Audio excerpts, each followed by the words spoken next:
Hello hi എല്ലാവർക്കും ലെന്നോയുടെ പുതിയ വീഡിയോയിലേക്ക് സ്വാഗതം. ഞാൻ ഋതു കൃഷ്ണ. നമ്മൾ ഡിസ്കസ് ചെയ്യാൻ പോകുന്നത് കറണ്ട് അഫയേഴ്സ് ആണ്. കറണ്ട് അഫയേഴ്സ് എന്ന് പറയുമ്പോൾ 2024 മുഴുവൻ കാര്യങ്ങളാണ്. അതായത് ജനുവരി 1 തൊട്ട് ഡിസംബർ 31 വരെയുള്ള വളരെ ഇമ്പോർട്ടൻ്റ് ആയിട്ടുള്ള കാര്യങ്ങളാണ്. നമുക്കറിയാം, നമ്മുടെ ചാനൽ നോക്കിക്കഴിഞ്ഞാൽ കാണാം, നിങ്ങൾക്ക് വീക്ക്ലി കറണ്ട് അഫയേഴ്സ് നമ്മൾ പറയുന്നുണ്ട്. ഇമ്പോർട്ടൻ്റ് ആയിട്ടുള്ള കാര്യങ്ങളുണ്ടെങ്കിൽ ഡെയിലി കറണ്ട് അഫയേഴ്സ് നമ്മൾ പറയുന്നുണ്ട്. വീക്ക്ലി കറണ്ട് അഫയേഴ്സ് ഉണ്ട്, മന്ത്ലി കറണ്ട് അഫയേഴ്സ് ഉണ്ട്. ഇപ്പോൾ നമ്മൾ നോക്കാൻ പോകുന്നത് ഇയർലി കറണ്ട് അഫയേഴ്സ് ആണ്. അപ്പോൾ ഓരോ മാസത്തിൽ സംഭവിച്ച കാര്യങ്ങൾ വളരെ ഇമ്പോർട്ടൻ്റ് ആയിട്ടുള്ള കാര്യങ്ങളാണ് നമ്മൾ ഇന്ന് ഡിസ്കസ് ചെയ്യാനായിട്ട് പോകുന്നത്. അപ്പോൾ സമയം ഒട്ടും കളയുന്നില്ല. ഓക്കെ, വേഗം നമുക്ക് നമ്മുടെ വീഡിയോയിലേക്ക് കിടക്കാം. അതിൽ ആദ്യത്തെ ചോദ്യം ഇതാണ്: which was the first private bank in Lakshadweep? അതായത് ലക്ഷദ്വീപിൽ പ്രവർത്തനം ആരംഭിച്ച ആദ്യ സ്വകാര്യ ബാങ്ക് ഏതാണ് എന്നാണ് ചോദ്യം. ഏതാണ്? ICICI ആണോ, ഫെഡറൽ ബാങ്ക് ആണോ, സിറ്റി യൂണിയൻ ബാങ്ക് ആണോ, അതോ HDFC ആണോ? HDFC ആണ് അല്ലേ. Right answer is HDFC. HDFC was the first private bank in Lakshadweep. കേന്ദ്രഭരണ പ്രദേശമാണല്ലേ ലക്ഷദ്വീപ്. ആ ലക്ഷദ്വീപ് സമൂഹത്തിലെ കവരത്തി ദ്വീപിലാണ് HDFC ബാങ്ക് പ്രവർത്തനം ആരംഭിച്ചത്. ഇന്ത്യയിലെ ഏറ്റവും വലിയ സ്വകാര്യ ബാങ്കാണ് ഏത്? HDFC ബാങ്ക് എന്ന് പറയുന്നത്. കേന്ദ്രഭരണ പ്രദേശത്ത് ശാഖയുള്ള ഏക സ്വകാര്യ ബാങ്കാണ് HDFC. കേന്ദ്രഭരണ പ്രദേശത്ത് ശാഖയുള്ള ഏക സ്വകാര്യ ബാങ്കാണ് ഏത്? HDFC. ഓക്കെ, അടുത്ത ചോദ്യം, രണ്ടാമത്തെ ചോദ്യം: which state has the largest deep water port project in India? അതായത് ഇന്ത്യയിലെ ഏറ്റവും വലിയ ഡീപ്പ് വാട്ടർ തുറമുഖ പദ്ധതി നിലവിൽ വരുന്ന സംസ്ഥാനം ഏതാണ് എന്നാണ് ചോദ്യം. ഇന്ത്യയിലെ ഏറ്റവും വലിയ ഡീപ്പ് വാട്ടർ തുറമുഖ പദ്ധതി നിലവിൽ വരുന്ന സംസ്ഥാനം ഏതാണത്? മഹാരാഷ്ട്രയാണ് കേട്ടോ. മഹാരാഷ്ട്രയിലെ പാൽക്കർ ജില്ലയിലെ വദാവൻ തുറമുഖമാണ് 2030 പ്രവർത്തനക്ഷമമാകുമെന്ന് ഉദ്ദേശിക്കുന്നത്. 2030 അവിടെ പ്രവർത്തനം വരാൻ പോകുന്നുള്ളൂ കേട്ടോ. 76,220 കോടി രൂപയാണ് പദ്ധതിക്ക് ചെലവ് പ്രതീക്ഷിക്കുന്നത്. 2030 അതവിടെ ഓപ്പൺ ചെയ്യുക. 24,000 കണ്ടെയ്നർ ശേഷിയുള്ള കപ്പലുകൾക്ക് നങ്കൂരമിടാൻ സാധിക്കുന്ന രീതിയിലാണ് തുറമുഖത്തിന്റെ നിർമ്മാണം. കേന്ദ്ര സർക്കാർ ഉടമസ്ഥയിലുള്ള ജവഹർലാൽ നെഹ്റു തുറമുഖ അതോറിറ്റിയും മഹാരാഷ്ട്ര മേരിടൈം ബോർഡും ചേർന്നുള്ള സംരംഭമാണിത്. 2030 നിർമ്മാണം പൂർത്തീകരിക്കാനാണ് ലക്ഷ്യമിടുന്നത്. അപ്പോൾ ഏതാണ്? മഹാരാഷ്ട്രയിലാണ്. ഇന്ത്യയിലെ ഏറ്റവും വലിയ ഡീപ്പ് വാട്ടർ തുറമുഖ പദ്ധതി നിലവിൽ വരുന്ന സംസ്ഥാനം ഏതാണെന്നാണ് പറഞ്ഞത്? മഹാരാഷ്ട്ര അല്ലേ. അടുത്ത ചോദ്യം, മൂന്നാമത്തെ ചോദ്യം: which was the first private spacecraft to land on the lunar surface in the history? Private space craft ആണ്, ശ്രദ്ധിക്കണം. അതായത് ചരിത്രത്തിൽ ആദ്യമായി ചന്ദ്രോപരിതലത്തിൽ ഇറങ്ങിയ സ്വകാര്യ പേടകം ഏതാണ് എന്നാണ് ചോദ്യം. ഏതാണ്? ഒഡീസിയസ്. US-ലെ ഇൻറ്റ്യൂറ്റീവ് മെഷീൻസ് എന്ന സ്ഥാപനം നിർമ്മിച്ച നോവാസി ലാൻഡറിന്റെ വിളിപ്പേരാണ് ഒഡീസിയസ് എന്ന് പറയുന്നത്. 2024 ഫെബ്രുവരി 23 ഇത് ചന്ദ്രനിൽ ഇറങ്ങിയത്. നാസയുടെ കൊമേഴ്സ്യൽ ലൂണാർ പെലോട്ട് സർവീസസ് പദ്ധതിയുടെ ഭാഗമായാണ് ഇൻറ്റ്യൂറ്റീവ് തിരഞ്ഞെടുക്കപ്പെട്ടത്. 50 വർഷത്തിന് ശേഷമാണ് ഒരു അമേരിക്കൻ നിർമ്മിത പേടകം ചന്ദ്രനിൽ ഇറങ്ങുന്നത്. 1972 അപ്പോളോ 17 പേടകമാണ് ഏറ്റവും ഒടുവിൽ ചന്ദ്രനിൽ ഇറങ്ങിയ അമേരിക്കൻ പേടകം എന്ന് പറയുന്നത്. ഫെബ്രുവരി 15 കെന്നഡി സ്പേസ് സെന്ററിൽ നിന്ന് സ്പേസ് എക്സിന്റെ ഫാൽക്കൺ 9 റോക്കറ്റിൽ ഒഡീസിയസ് വിക്ഷേപിച്ചത്. അടുത്ത ചോദ്യം, നാലാമത്തെ ചോദ്യം: who is the current chairperson of Lokpal? അതായത് നിലവിലെ ലോക്പാൽ അധ്യക്ഷൻ ആരാണ് എന്നാണ് ചോദ്യം. ആരാണ്? അജയ് മാണിക്റാവു ഗാൻവിൽക്കർ ആണ്. AM Khanwilkar. Okay, Ajay Manikrao Khanwilkar is the current chairperson of Lokpal. 2024 ഫെബ്രുവരിയിലാണ് സുപ്രീം കോടതി മുൻ ജഡ്ജിയായിട്ടുള്ള AM ഗാൻവിൽക്കറെ അഴിമതി വിരുദ്ധ അന്വേഷണ സംവിധാനമായ ലോക്പാലിന്റെ അധ്യക്ഷനായിട്ട് നിയമിച്ചത്. രാജ്യത്തെ ആദ്യ ലോക്പാലായ ജസ്റ്റിസ് പിനാക്കി ചന്ദ്രഘോഷിന്റെ പിൻഗാമിയായിട്ടാണ് നിയമനം. ഹൈക്കോടതി മുൻ ജഡ്ജിമാരായിട്ടുള്ള ലിംഗപ്പ നാരായണ സ്വാമി, സഞ്ജയ് യാദവ്, ഋതുരാജ് അവസ്ഥി എന്നിവരെ ലോക്പാൽ ജുഡീഷ്യൽ അംഗങ്ങളായിട്ടും നിയമിച്ചിട്ടുണ്ട്. സുശീൽ ചന്ദ്ര, പങ്കജ് കുമാർ, അജയ് ടിർക്കി എന്നിവരാണ് പുതിയ നോൺ ജുഡീഷ്യൽ അംഗങ്ങൾ. ഓക്കെ, അപ്പോൾ നിലവിലെ ലോക്പാൽ അധ്യക്ഷൻ ആരാണ്? AM ഗാൻവിൽക്കർ. അടുത്ത ചോദ്യം, അഞ്ചാമത്തെ ചോദ്യം: which state was the first to implement the national education policy? അതായത് എന്താണ് ചോദ്യം കൊണ്ട് അർത്ഥമാക്കുന്നത്? ദേശീയ വിദ്യാഭ്യാസ നയം നടപ്പാക്കിയ ആദ്യ സംസ്ഥാനം ഏതാണ് എന്നാണ് ചോദ്യം. ഏതാണ്? കർണാടകയാണ് കേട്ടോ. 1986 ഒരു ദേശീയ വിദ്യാഭ്യാസ നയം ഉണ്ടായിരുന്നു. അതിന് പകരമാണ് പുതിയ നയം പ്രാബല്യത്തിൽ വന്നിട്ടുള്ളത്. സ്കൂൾ മുതൽ ഉന്നത വിദ്യാഭ്യാസം വരെയുള്ള എല്ലാ തലങ്ങളിലും പരിഷ്കാരങ്ങൾ കൊണ്ടുവരാൻ പുതിയ നയം വ്യവസ്ഥ ചെയ്യുന്നുണ്ട്. 21ാം നൂറ്റാണ്ടിലെ ഇന്ത്യയിലെ ആദ്യ വിദ്യാഭ്യാസ നയമാണ് നാഷണൽ എഡ്യൂക്കേഷൻ പോളിസി 2020 എന്ന് പറയുന്നത്, NEP 2020. പുതിയ വിദ്യാഭ്യാസ നയം തയ്യാറാക്കാൻ മാനവ വിഭവശേഷി വികസന മന്ത്രാലയം 2017 ജൂണിൽ K. കസ്തൂരിരംഗൻ അധ്യക്ഷനായ സമിതി രൂപീകരിച്ചിരുന്നു. 2019 മെയ് 31 കമ്മിറ്റി റിപ്പോർട്ട് സമർപ്പിച്ചു. ദേശീയ വിദ്യാഭ്യാസ നയത്തിന് മന്ത്രിസഭയുടെ അംഗീകാരം ലഭിച്ചത് 2020 ജൂലൈ 29. ഓക്കെ, ദേശീയ വിദ്യാഭ്യാസ നയം നടപ്പാക്കിയ രണ്ടാമത്തെ സംസ്ഥാനം ഏതാണ്? മധ്യപ്രദേശാണ്. ആദ്യത്തെ സംസ്ഥാനം കർണാടകയാണ്, രണ്ടാമത്തെ സംസ്ഥാനം ഏതാണ്? മധ്യപ്രദേശാണ് അല്ലേ. അടുത്ത ചോദ്യം, ആറാമത്തെ ചോദ്യം. Which scheme brought by the central government to collect donations to political parties was cancel by the supreme court? അതായത് രാഷ്ട്രീയ പാർട്ടികൾക്ക് സംഭാവന സ്വരൂപിക്കാൻ കേന്ദ്ര സർക്കാർ കൊണ്ടുവന്ന ഏത് പദ്ധതിയാണ് സുപ്രീം കോടതി റദ്ദാക്കിയത് എന്നാണ് ചോദ്യം. രാഷ്ട്രീയ പാർട്ടികൾക്ക് സംഭാവന രൂപീകരിക്കാൻ കേന്ദ്ര സർക്കാർ കൊണ്ടുവന്ന ഏത് പദ്ധതിയാണ് സുപ്രീം കോടതി റദ്ദാക്കിയത് എന്നാണ് ചോദ്യം. ഏത് പദ്ധതിയാണ്? The right answer is electoral bond. 2024 February 15 supreme കോടതി ഇലക്ട്രൽ ബോണ്ട് റദ്ദാക്കിയത് കേട്ടോ. എന്താണ് ഇലക്ട്രൽ ബോണ്ടുകൾ എന്ന് പറയുന്നത്? എന്താണ്? അതായത് തെരഞ്ഞെടുപ്പ് മുൻനിർത്തി രാഷ്ട്രീയ കക്ഷികൾക്ക് സംഭാവനയിലൂടെ പണം സമ്പാദിക്കുന്നതിന് കേന്ദ്ര സർക്കാർ ഉണ്ടാക്കിയ ഒരു സംവിധാനമാണ് എന്ത്? ഇലക്ട്രൽ ബോണ്ടുകൾ എന്ന് പറയുന്നത്. ലഭിക്കുന്ന സംഭാവനയുടെ വിവരം രാഷ്ട്രീയ കക്ഷികൾ രഹസ്യമായി വയ്ക്കുന്നത് ഭരണഘടനാ വിരുദ്ധമാണെന്നും വിശദാംശങ്ങൾ അറിയാൻ പൗരന്മാർക്കുള്ള അവകാശത്തിന്റെ ലംഘനമാണെന്നും ചൂണ്ടിക്കാട്ടിയാണ് ചീഫ് ജസ്റ്റിസ് DY ചന്ദ്രചൂഡ് അധ്യക്ഷനായിട്ടുള്ള 5-അംഗ ഭരണഘടനാ ബെഞ്ചിന്റെ വിധി എന്ന് പറയുന്നത്. അപ്പം രാഷ്ട്രീയ പാർട്ടികൾക്ക് സംഭാവന സ്വരൂപിക്കാൻ കേന്ദ്ര സർക്കാർ കൊണ്ടുവന്ന ഏത് പദ്ധതിയാണ് സുപ്രീം കോടതി റദ്ദാക്കിയത്? ഇലക്ട്രൽ ബോണ്ടാണ്. ഓക്കെ, അടുത്ത ചോദ്യം, ഏഴാമത്തെ ചോദ്യം. Who von the women's title at 2024 badminton Asia team championship? അതായത് 2024 ബാഡ്മിന്റൺ ഏഷ്യ ടീം ചാമ്പ്യൻഷിപ്പിൽ വനിതാ വിഭാഗം കിരീടം നേടിയത് ആരാണ് എന്നാണ് ചോദ്യം. 2024 ബാഡ്മിന്റൺ ഏഷ്യ ടീം ചാമ്പ്യൻഷിപ്പിൽ വനിതാ വിഭാഗം കിരീടം നേടിയത് ആരാണ്? ഇന്ത്യയാണ്. ഓക്കെ, ഫൈനലിൽ തായ്ലൻഡിനെ പരാജയപ്പെടുത്തിയാണ് ഇന്ത്യ ജേതാക്കളായത്. ബാഡ്മിന്റൺ ഏഷ്യ ടീം ചാമ്പ്യൻഷിപ്പിൽ ഇന്ത്യയുടെ ആദ്യ സ്വർണ്ണമാണിത്. നിർണായകമായത് PV സിന്ധു, ഗായത്രി ഗോപിചന്ദ്, അൽമോൽ കർബ്, മലയാളി താരമായിട്ടുള്ള ട്രീസ ജോളി എന്നിവരുടെ വിജയമാണ് ഏഷ്യ ടീം ചാമ്പ്യൻഷിപ്പിൽ ഇന്ത്യക്ക് നിർണായകമായത്. മലേഷ്യ ആയിരുന്നു 2024 ബാഡ്മിന്റൺ ഏഷ്യ ടീം ചാമ്പ്യൻഷിപ്പ് വേദി. എട്ടാമത്തെ ചോദ്യം ഇതാണ്. When is the international year of woman farmers? അതായത് വനിതാ കർഷകരുടെ രാജ്യാന്തര വർഷം എന്നാണ് ചോദ്യം. എന്താണ്? 2026 കേട്ടോ. സുസ്ഥിര ടൂറിസത്തിലെ രാജ്യാന്തര വർഷം എന്ന് പറയുന്നത് 2027. 2025 കുറേയധികം പ്രത്യേകതകളുണ്ട്. ഹിമാനികളുടെ സംരക്ഷണത്തിന്റെ രാജ്യാന്തര വർഷമായിട്ടും രാജ്യാന്തര സഹകരണ വർഷമായും സമാധാനത്തിന്റെയും വിശ്വാസത്തിന്റെയും രാജ്യാന്തര വർഷമായും ആചരിക്കുന്ന വർഷം ഏതാണ്? 2025. 2024 എന്ന് പറയുന്നത് രാജ്യാന്തര ഒട്ടക വർഷമായിട്ടാണ് ആചരിക്കുന്നത്. അടുത്ത ചോദ്യം, ഒൻപതാമത്തെ ചോദ്യം. Who was awarded the order of excellence of Guyana on November 2024? ഗയാനയുടെ ഏറ്റവും ഉയർന്ന അംഗീകാരമാണ് the order of the excellence എന്ന് പറയുന്നത്. അത് 2024 നവംബറിൽ ലഭിച്ചത് ആർക്കാണ് എന്നാണ് ചോദ്യം. ആർക്കാണ്? നരേന്ദ്രമോദിക്കാണ്. നരേന്ദ്രമോദിക്ക് അത് മാത്രമല്ല, കുവൈറ്റിന്റെ പരമോന്നത സിവിലിയൻ ബഹുമതി ആയിട്ടുള്ള the order of Mubarak Al Kabeer മെഡലും 2024 അദ്ദേഹത്തിന് ലഭിക്കുകയുണ്ടായി. എന്നാൽ ഒരു ചോദ്യം ചോദിക്കട്ടെ. ഫിജിയുടെ പരമോന്നത സിവിലിയൻ ബഹുമതിയായിട്ടുള്ള companion of the order of Fiji 2024 ലഭിച്ചത് നരേന്ദ്രമോദിക്കാണോ? Companion of the order of Fiji നമ്മൾ ഓൾറെഡി ഡിസ്കസ് ചെയ്ത് കഴിഞ്ഞ ഒരു ക്വസ്റ്റ്യൻ ആയിരുന്നു അത്. ആർക്കാണത്? 2024 ലഭിച്ചത് ദ്രൗപദി മുർമുവിനാണ്. ഓക്കെ, രാഷ്ട്രപതി ദ്രൗപദി മുർമുവിനാണ് ഫിജിയുടെ പരമോന്നത സിവിലിയൻ ബഹുമതിയായിട്ടുള്ള companion of the order of Fiji ലഭിച്ചത്. അടുത്ത ചോദ്യം, പത്താമത്തെ ചോദ്യം. What is India's position in Paralympics 2024? 2024 പാരാലിമ്പിക്സിൽ ഇന്ത്യയുടെ സ്ഥാനം എത്രയാണ് എന്നാണ് ചോദ്യം. 18ാം സ്ഥാനമാണ്. 7 സ്വർണവും 9 വെള്ളിയും 13 വെങ്കലവും ഉൾപ്പെടെ 29 മെഡലുകൾ നേടിയാണ് ഇന്ത്യ 18ാം സ്ഥാനത്തെത്തിയത്. 94 സ്വർണവും 76 വെള്ളിയും 50 വെങ്കലവും ഉൾപ്പെടെ 220 മെഡലുകളാണ് മെഡലുകളുമായിട്ട് ഏത് രാജ്യമാണ് ഒന്നാം സ്ഥാനത്തെത്തിയത്? ചൈനയാണ് അല്ലേ.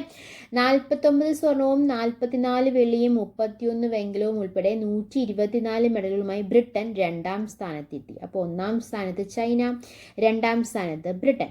2024 പാരലിമ്പിക്സിന്റെ ആദ്യ സ്വർണം നേടിയത് 500 മീറ്റർ വനിതാ സൈക്ലിംഗ് ടൈം ട്രയലറിൽ നെതർലൻഡ്സിന്റെ കരോലിൻ ഗ്രൂട്ടസ് ആണ്. ഓക്കെ, അപ്പോൾ നമ്മുടെ ചോദ്യം എന്താണ്? 2024 പാരലിമ്പിക്സിൽ ഇന്ത്യയുടെ സ്ഥാനം എന്ന് പറയുന്നത് 18ആണ്. 7 സ്വർണം, 9 വെള്ളി, 13 വെങ്കലം, ടോട്ടൽ എത്രയാണ്? 29 മെഡലുകൾ നേടിയാണ് ഇന്ത്യ 18ാം സ്ഥാനത്തെത്തിയത്. 1ാമത് ചൈനയാണ്, 2ാമത് ബ്രിട്ടനാണ്. അടുത്ത ചോദ്യം 11ാമത്തെ ചോദ്യം. Who won the world chess championship 2024 title? 2024 ലോക ചെസ് ചാമ്പ്യൻഷിപ്പ് കിരീടം നേടിയത് ആരാണ് എന്നാണ് ചോദ്യം. ആരാണ്?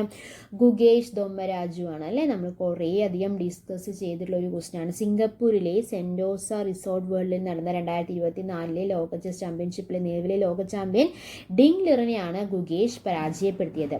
ചെസ് ലോക ചാമ്പ്യനാകുന്ന ഏറ്റവും പ്രായം കുറഞ്ഞ താരമാണ് ഗുകേഷ് അല്ലേ. ചെസ് ലോക ചാമ്പ്യനാകുന്ന ഏറ്റവും പ്രായം കുറഞ്ഞ താരമാണ് ഗുകേഷ്.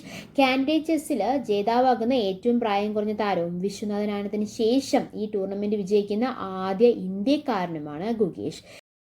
18 വയസ്സിൽ 18ാം ലോക ചാമ്പ്യനായി മാറിയിരിക്കുകയാണ് ഗുകേഷ് അല്ലേ. 1985 22ാം വയസ്സിൽ ലോക ചാമ്പ്യനായിട്ടുള്ള ഗാരി കസ്പ്രോഫ്സിന്റെ റെക്കോർഡാണ് ഗുകേഷ് മറികടന്നത്. നമ്മൾ പറഞ്ഞു വിശ്വനാഥൻ ആനന്ദിന് ശേഷം ലോക ചെസ് ചാമ്പ്യനാകുന്ന ഇന്ത്യക്കാരനാണ് തമിഴ്നാട് താരമായിട്ടുള്ള ഗുകേഷ് എന്ന് നമ്മൾ പറഞ്ഞു. 5 വട്ടം ആ പട്ടം സ്വന്തമാക്കിയിട്ടുള്ള ആനന്ദ് 2013 ചെന്നൈ ലോക ചാമ്പ്യൻഷിപ്പിൽ മാഗ്നസ് കാൾസന് അടിയറ വെച്ച കിരീടമാണ് ഗുകേഷ് തിരികെ നേടിയത്.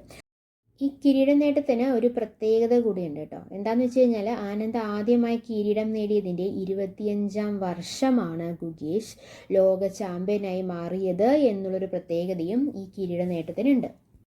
അടുത്ത ചോദ്യം 12ാമത്തെ ചോദ്യം. Who has been appointed as A secretary general of NATO on 1 October 2024?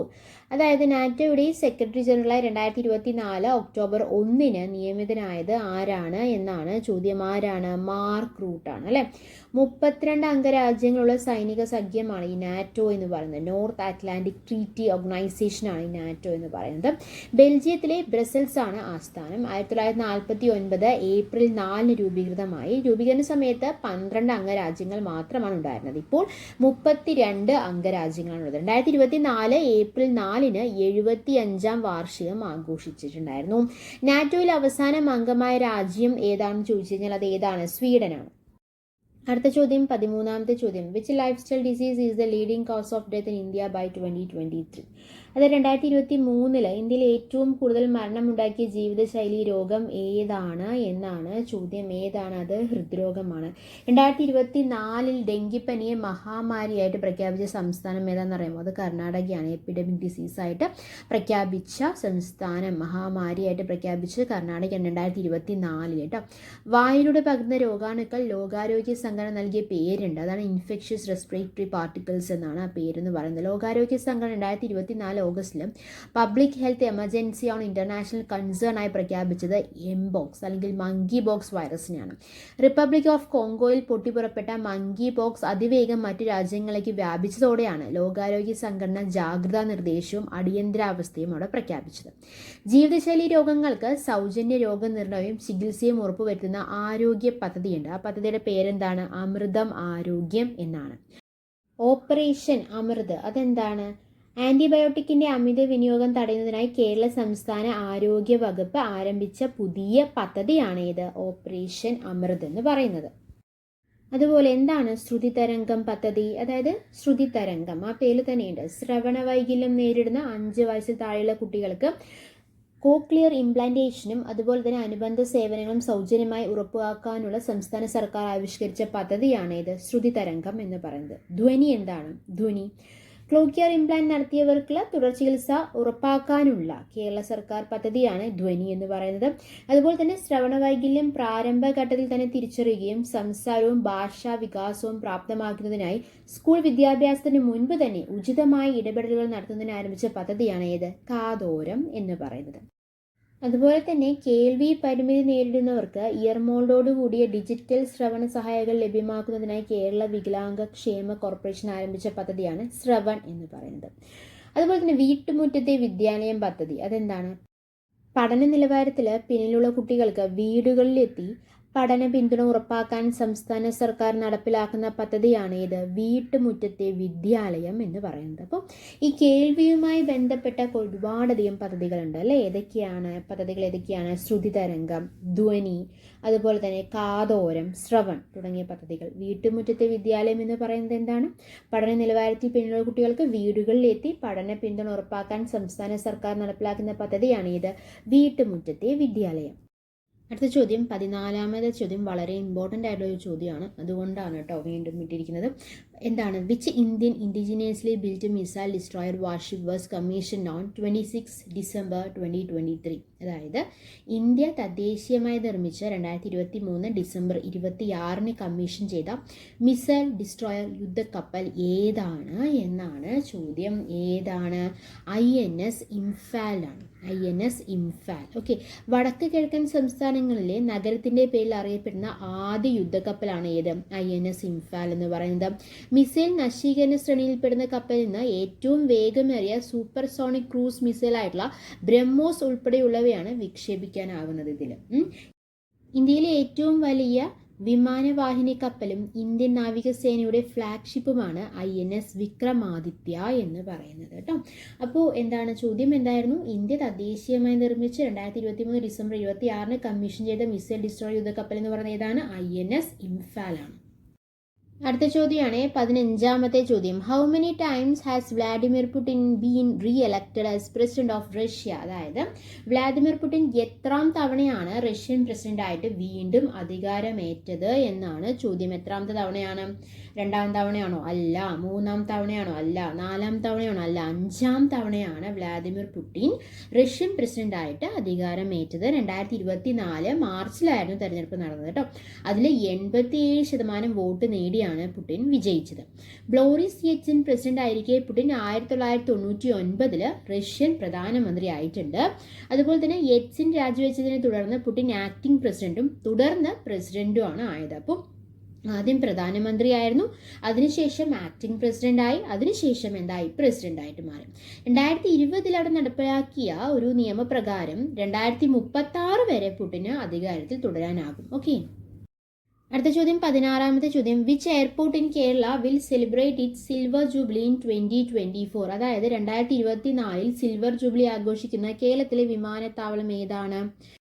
Right answer is Cochin International Airport. Okay, Cochin International Airport in Kerala will celebrate it silver jubilee in 2024. 1999 May 25 Kochi രാജ്യാന്തര വിമാനത്താവളം രാഷ്ട്രപതി KR നാരായണൻ ഉദ്ഘാടനം ചെയ്തത്. 1999 മെയ് 25. പൊതു സ്വകാര്യ പങ്കാളിത്തത്തോടെ ആരംഭിച്ച രാജ്യത്തെ ആദ്യത്തെ വിമാനത്താവളമാണ് ഇത് കൊച്ചി രാജ്യാന്തര വിമാനത്താവളം. ലോകത്തെ തന്നെ ആദ്യത്തെ സമ്പൂർണ്ണ സോളാർ വിമാനത്താവളവുമാണ് സിയാൽ എന്നറിയപ്പെടുന്ന കൊച്ചി രാജ്യാന്തര വിമാനത്താവളം. സിയാൽ എന്നാണ് കൊച്ചിൻ ഇന്റർനാഷണൽ എയർപോർട്ട് അറിയപ്പെടുന്നത്. ഒരു കലണ്ടർ വർഷത്തിൽ 1 കോടി യാത്രക്കാർ എന്ന ചരിത്ര നേട്ടം കൈവരിക്കുന്ന കേരളത്തിലെ ആദ്യത്തെ വിമാനത്താവളമാണ് ഇത് സിയാൽ. ഓക്കെ, അടുത്ത ചോദ്യം 17ാമത്തെ ചോദ്യം. Who is the president of Taiwan? Taiwan president ആയിട്ട് 3ാം തവണ തിരഞ്ഞെടുക്കപ്പെടുന്നു കേട്ടോ ഈ വ്യക്തി. ആരാണെന്നാണ് ചോദ്യം. ആരാണ്? Lai Chingte. Lai Chingte is the president of Taiwan. 3ാം തവണയാണ് ലായ് ചിങ്തെ തായ്വാൻ പ്രസിഡന്റ് ആയിട്ട് തിരഞ്ഞെടുക്കപ്പെടുന്നത്. അതുപോലെ തന്നെ ഒരുപാട് തെരഞ്ഞെടുപ്പുകൾ നടന്നൊരു വർഷമാണ് 2024 എന്ന് പറയുന്നത്. 2024 ജനുവരിയിൽ ബംഗ്ലാദേശിന്റെ പ്രധാനമന്ത്രിയായിട്ട് 5ാം തവണയും അധികാരത്തിലെത്തിയ വനിത ആരാണ്? ഷെയ്ഖ് ഹസീനയാണ്. നമ്മൾ പറഞ്ഞു ലായ് ചിങ്തെ 3ാം തവണയും തിരഞ്ഞെടുക്കപ്പെട്ട വ്യക്തിയാണ് പ്രസിഡന്റ് ആയിട്ട്, തായ്വാൻ പ്രസിഡന്റ് ആയിട്ട്. എന്നാൽ 2024 ജനുവരിയിൽ ബംഗ്ലാദേശിന്റെ പ്രധാനമന്ത്രിയായിട്ട് 5ാം തവണയും അധികാരത്തിലെത്തിയ വനിതയാണ് ആര്? ഷെയ്ഖ് ഹസീന എന്ന് പറയുന്നത്. പാകിസ്ഥാൻ പ്രധാനമന്ത്രിയായിട്ട് ചുമതലയേറ്റ പാകിസ്ഥാൻ മുസ്ലിം ലീഗ് നവാസ് ആരാണ്? ഷഹബാസ് ഷെരീഫാണ്. 2024 മാർച്ചിൽ പാകിസ്ഥാൻ പ്രധാനമന്ത്രിയായിട്ട് ചുമതലയേറ്റത് ആരാണ്?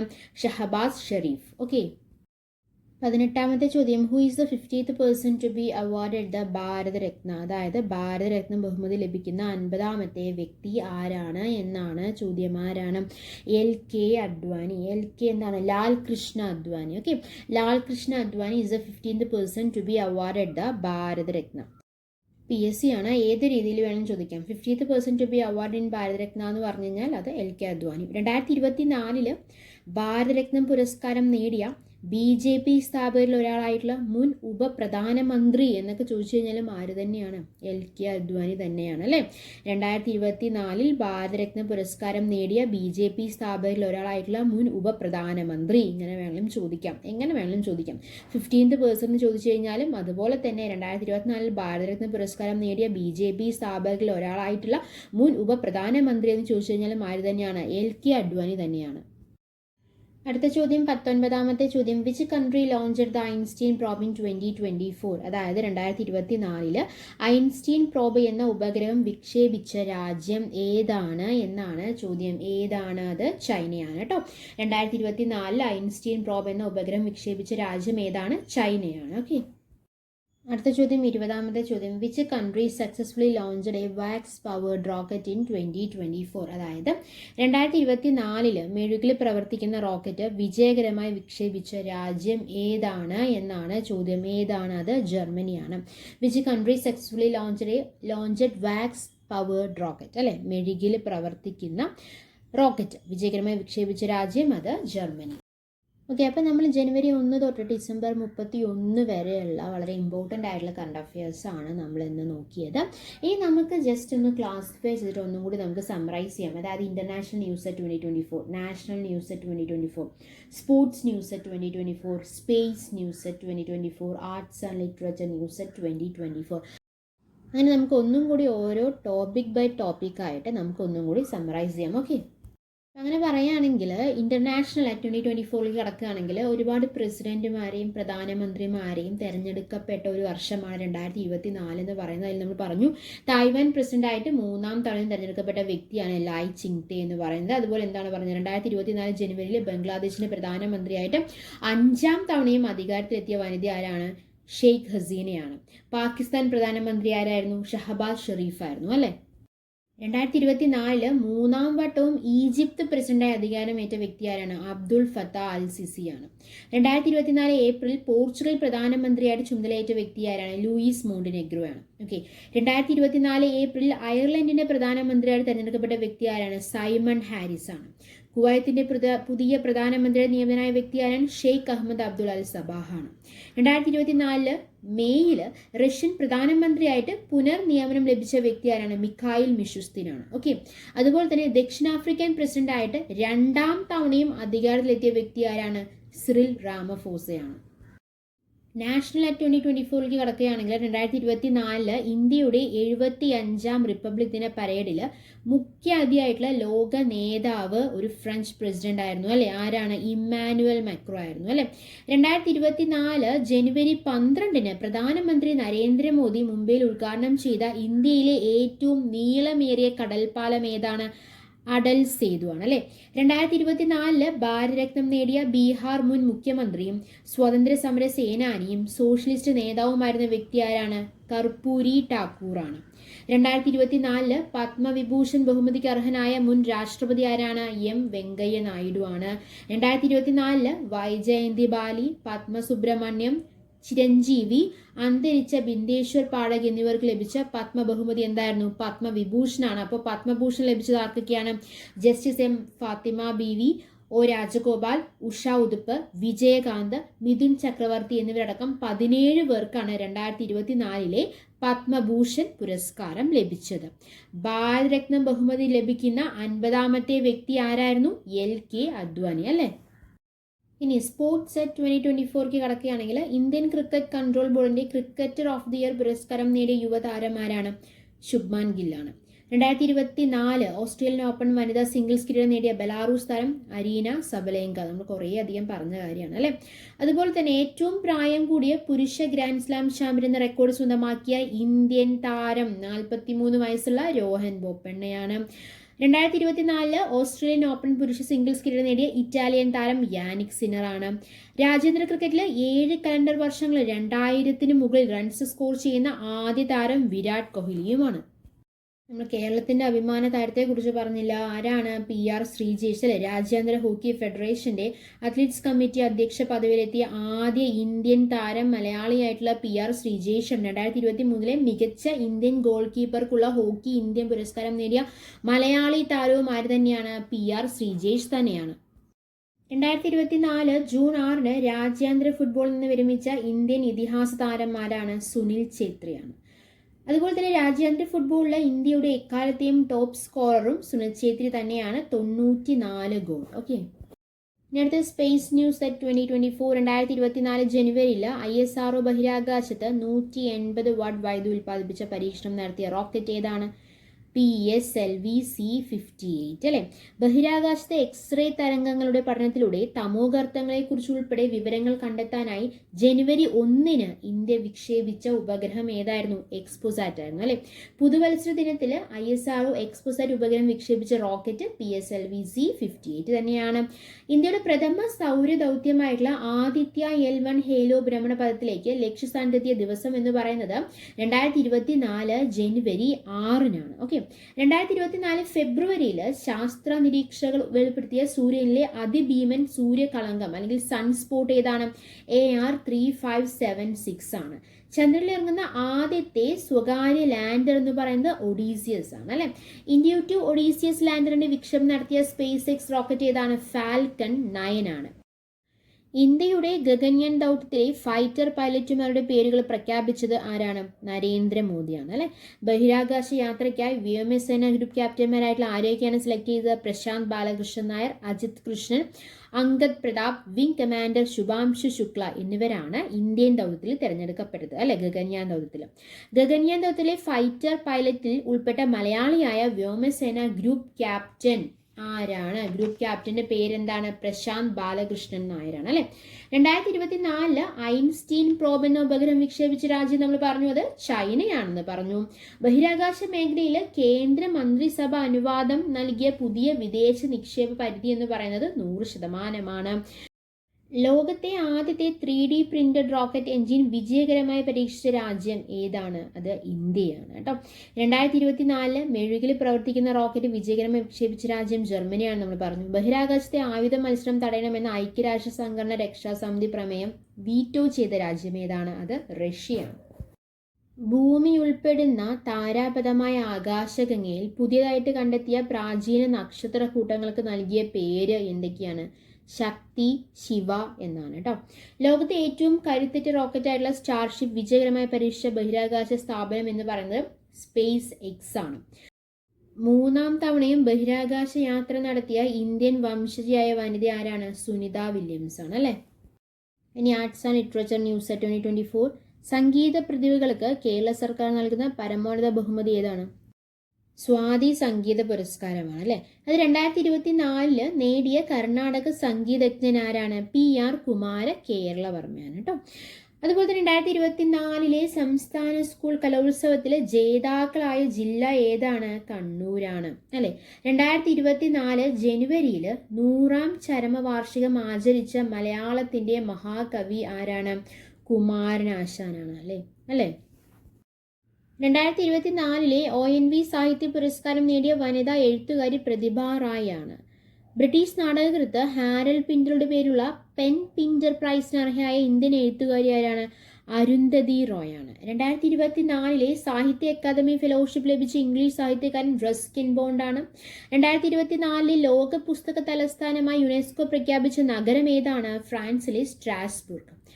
അതുപോലെ തന്നെ 2024 മികച്ച സിനിമയ്ക്കുള്ള ഗോൾഡൻ ഗ്ലോബ് പുരസ്കാരം നേടിയ ചിത്രം ഏതാണ്? ഓപ്പൻഹൈമർ അല്ലെ.